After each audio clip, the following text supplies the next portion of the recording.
कुछ भारतीयों को आखिर यह हुआ क्या है? मोदी और अडानी विरोध में यह लोग इतने अंधे हो गए हैं कि अब ईरान की खामेनी रिजीम का भी सपोर्ट कर रहे हैं। ये वो नैरेटिव है जो इस समय पाकिस्तान और कुछ हद तक बांग्लादेश से चलाया जा रहा है। और दुर्भाग्य की बात है कि कुछ भारतीय मोदी अडानी विरोध में पाकिस्तान बांग्लादेश के उसी नैरेटिव को आगे बढ़ा रहे हैं। सबसे पहले आप पाकिस्तान और बांग्लादेश का नैरेटिव देखिए। पाकिस्तान की सीनेट ने तो बाकायदा ईरान के समर्थन में सर्वसम्मति से एक प्रस्ताव पारित किया है। वहीं बांग्लादेश भी पाकिस्तान की लाइन पर आगे बढ़ रहा है। उदाहरण के तौर पर बांग्लादेशी पत्रकार का यह पोस्ट देखिए, ईरान को तुरंत कार्रवाई करने की बात और पाकिस्तान से सीखने की, यानी हालिया भारत पाकिस्तान संघर्ष में पाकिस्तान की वाहवाही। अब भारत पर आते हैं। आप ये पोस्ट देखिए। खुद को पत्रकार कहने वाले आवेश तिवारी लिख रहे हैं कि बहुत दुख है मुझे, आत्मा रो रही है। ईरान के नामुराद मिसाइलों की चपेट में आकर इजराइल में अडानी का हाइफा पोर्ट तबाह हो गया।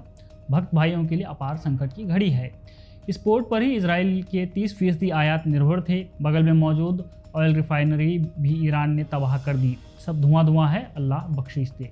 वैसे तो अडानी ग्रुप ने इस खबर का खंडन किया है, लेकिन सवाल यह है कि आवेश तिवारी इस बात से खुश क्यों हैं? भक्त भाइयों के लिए अपार संकट की घड़ी है, यह लिखना भारतीय उद्योगपति के खिलाफ नफरत को दर्शाता है। इसी तरह एक और उदाहरण देखिए। डॉक्टर मुकेश कुमार जो यह दावा करते हैं कि वे 4 दशक यानी 40 वर्षों से पत्रकारिता के क्षेत्र में सक्रिय हैं, वो एक वीडियो साझा कर लिखते हैं, सावधान ईरान, मुगालते में मत रहना, भारत की संघीय सेना मार्च करने के लिए तैयार है। इजरायली सेना में गजब का हौसला आ गया है। भारत से तमाम अंधभक्त रवाना होने वाले हैं।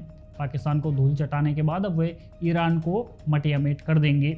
100 साल की उनकी ट्रेनिंग किस तरह कहर बर पाएगी, उसकी एक झलक देखकर ही ईरानियों के होश उड़ जाएंगे। संघ और उसी संघ से निकले नरेंद्र मोदी से इनकी नफरत ऐसी कि कोई मौका नहीं छोड़ रहे, फिर चाहे पाकिस्तान का नैरेटिव ही क्यों ना आगे बढ़ाना पड़े, यानी किसी भी स्तर तक गिरने के लिए तैयार बैठे हैं। एक और उदाहरण देख लेते हैं। पत्रकार अभिषेक आनंद लिखते हैं, गाजा जैसा दिख रहा है लेकिन गाजा है नहीं। ये इजराइल की राजधानी तेल अवीव का हाल है। कल तक भारत की गोदी मीडिया इजराइल के आयरन डोम पर 1000 मनोहर कहानियां सुना रही थी।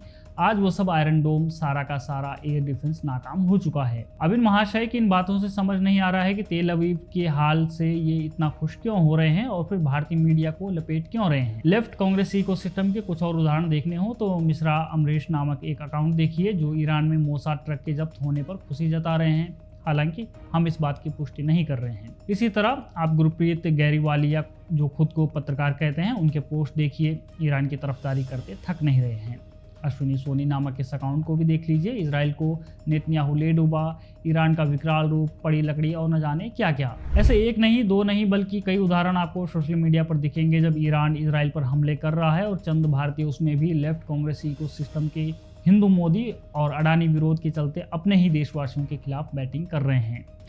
पाकिस्तान की ओर से सेट की गई इस फील्डिंग में कुछ भारतीय मुसलमान भी शामिल हैं। हालांकि इनका यह समझ में आता है कि ये उम्मत को हमेशा राष्ट्रीय हितों के ऊपर रखते हुए आए हैं। उदाहरण के तौर पर आप जाकिर अली त्यागी जो खुद को पत्रकार कहते हैं, उनकी यह पोस्ट देखिए जिसमें वो कांग्रेस का ही नैरेटिव आगे बढ़ा रहे हैं कि भारत यूएन में गाजा युद्ध विराम पर मतदान से दूर रहना एक कायरतापूर्ण कृत्य है। भारत के इस मतदान से बाहर रहने पर रुदाली और फिर इजराइल पर ईरान के हमले की खुशी आप इनके और इन जैसों के अकाउंट्स पर साफ तौर पर देखेंगे।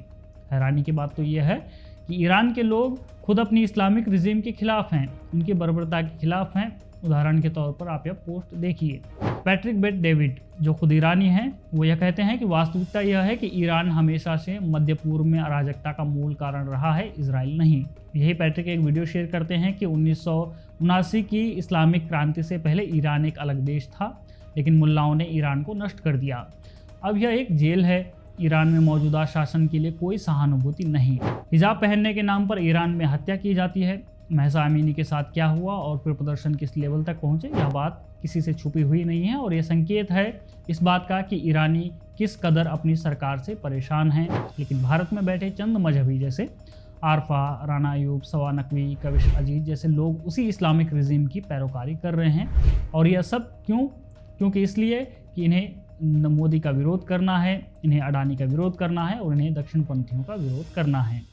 आपका इस बारे में क्या कहना है आप कमेंट बॉक्स में हमें ज़रूर बताएं। बने रहिए हमारे साथ, देखते रहिए द पैम्फलेट।